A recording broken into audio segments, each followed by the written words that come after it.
So every Sunday during Advent, which is our season of preparation for the celebration of the birth of the baby Jesus, we've been hearing these stories. Stories about messengers from God who intrude on the lives of ordinary, humble people. An angel interrupted Zechariah in the temple. He was just about to have his one chance in lifetime to say the prayers and light the incense at the altar. The angel shows up. Angel says, Zechariah, you and your wife Elizabeth are going to have a baby.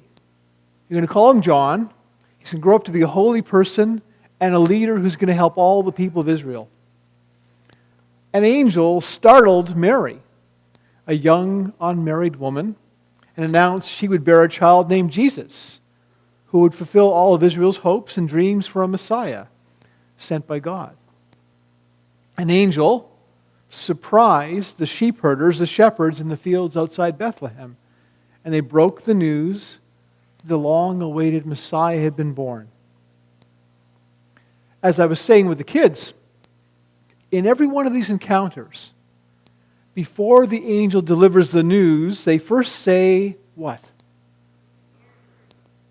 Fear not. Be not afraid. You've got nothing to fear.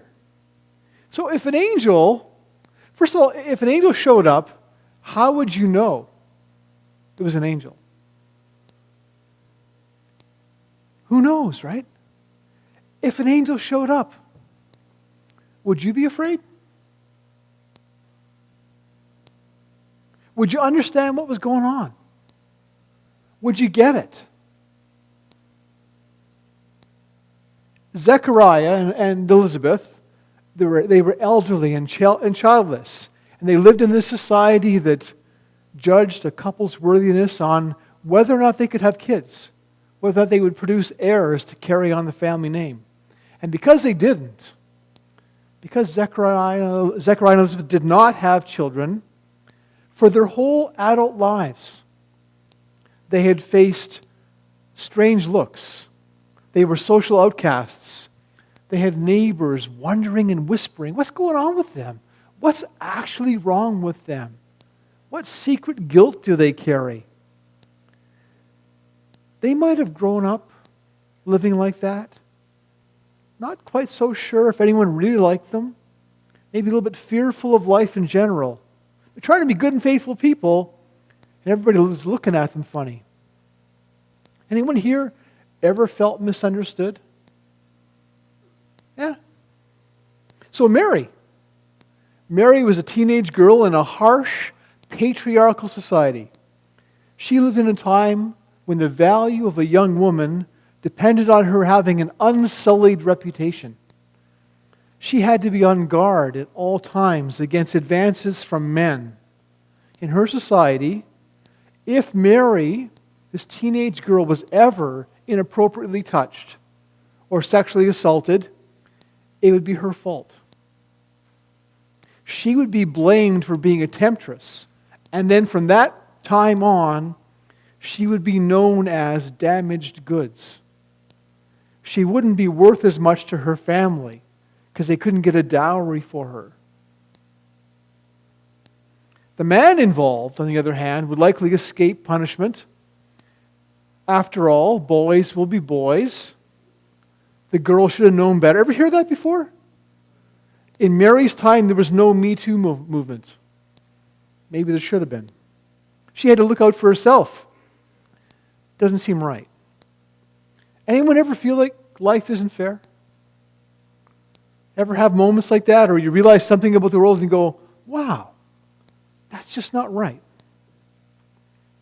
The sheep herders, the shepherds in the fields, they also had to be on guard literally all night. They would have taken turns sleeping, but there would always be at least one of them awake on watch in the night. There were wild creatures in the night. Wolves and jackals, lions and leopards, foxes and bears, badgers and snakes. There were also other desperate humans who would nab the sheep under cover of night, and they wouldn't hesitate to cut the throats of those watching the flocks by night. Shepherds had hard lives, and they were at the bottom of the social and economic ladder. They were both physically and ritually unclean, since they lived most of their lives in the rough, didn't have access to sanitation and other home comforts. The shepherds were scruffy, smelly, bug-ridden, not welcome in polite homes. They had necessary but thankless jobs. They lived in an economy where everything depended on agriculture. Everything depended on the sheep, the lambs, and what could be produced from those animals. So they were absolutely necessary, and they were thankless. Nobody liked them. Ever feel underappreciated? Ever feel taken for granted? Ever feel like no matter how hard you worked, nobody saw how important it was what you were doing? Everybody who has this experience in these stories of being visited by angels, because of their lives, because of the world they lived in, they all had ample reason to be cautious, to be fearful. Have you ever heard the term hypervigilance? Have you heard that phrase before? A person who is hypervigilant is constantly tense and on guard. Some people who live with what they call post-traumatic stress disorder are constantly looking around, scanning their environment, wary of trouble, of anything unusual, something out of place, any potential source of threat or difficulty. That can happen after a one-time event like an attack or an accident. It can happen after wartime experience. It can also be the result of long-term exposure to risk or threat or general hostility. Do you know anyone like that? Who just can't seem to settle down, who's always a little bit anxious, maybe because of things that have happened? I have a good friend, Chris. He's a first-generation Canadian. He was born in Ontario, but his parents moved here from India to make a better life.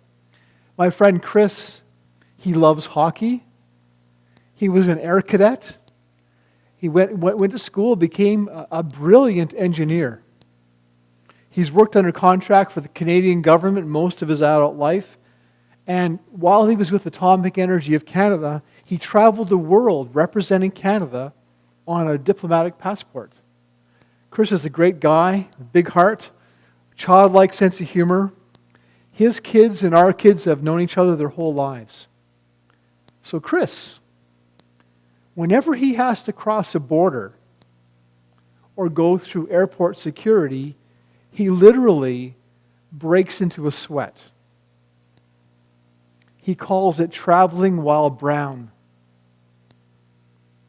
The phrase sounds a lot like driving while black, which some of my American friends says is what happens to them. They get pulled over while driving far more often than people who look like me. After traveling on 3 continents and alone sometimes and in groups, occasionally in some pretty sketchy situations, in my whole life there have only been a handful of times when I genuinely felt afraid and I wondered if I'd make it home safe.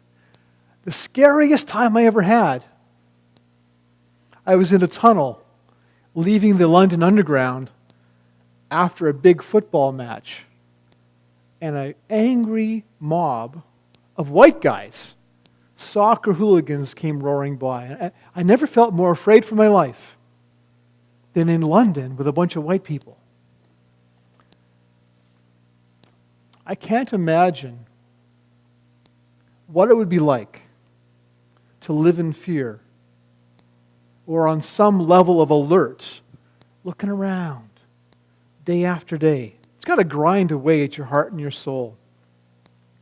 Some of the women in my life have told me I'll probably never understand what it's like to be constantly on guard, but you get it, right?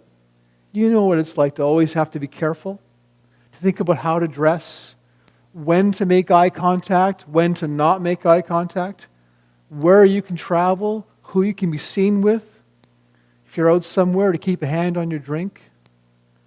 to always be careful, to be friendly but not too friendly. Lions and jackals are not the only predators in the world. I love that in these Advent stories, the angels who show up with the "don't be afraid" message, they get sent to people who are on the fringes of society. They bring the "don't be afraid" message to people who have really good reason to feel afraid. Really good reason to be vigilant, because the world has not always been good to them. The elderly childless man, the vulnerable teenage girl, the hard-working unshaven shepherds out in the cold night. These are the people that God sends the angels to and says, "Don't be afraid. Be not afraid. God is with you." Fear. Fear is a basic human feeling that warns us when there might be danger. Fear is actually a good thing. It doesn't feel good when it's happening, but it's a good biological response to the possibility that something bad might happen. But fear doesn't come from the deepest part of us. There's more to us than fear. There's this philosopher and teacher at Boston College named Peter Kreeft, and he said, joy is more than happiness, just as happiness is more than pleasure. Pleasure's in the body, happiness is in the mind and feelings, but joy is deep in the heart, the spirit, the center of self. So joy is deeper than fear. Joy is closer to our true self than fear is. Our soul is the deepest part of us, the part of us that's most connected to God, most aware of what God has in store for us. Our soul can hear the message, "Don't be afraid. God is with you." Our soul can trust in God, even when the world and our own mind can give us every reason to stay afraid and not trust things going on. Our soul can know it's okay. God is with us. Even though our feelings can, change with every wind that blows. Rumi, 13th century Persian mystic and poet, he said it this way: when you do things from your soul, you feel a river moving in you, a joy. Joy is deeper than fear. Zechariah and Mary and the shepherds could, in those moments of joy, let go of their feelings of dread, the fear they walk through life with, of always expecting terrible things to happen. They could live with joy because they knew that God was with them. In each of these stories, the angels show up, say, "Don't be afraid," and then they tell them some things that are going to happen. And in each of these stories, something happens to confirm what the angel said. Well, Zechariah, he loses his voice because he didn't believe the angel. And the angel said, "Well, because you're not believing me, you're not going to be able to talk." He loses his voice. Angel says, "Your wife's going to get pregnant."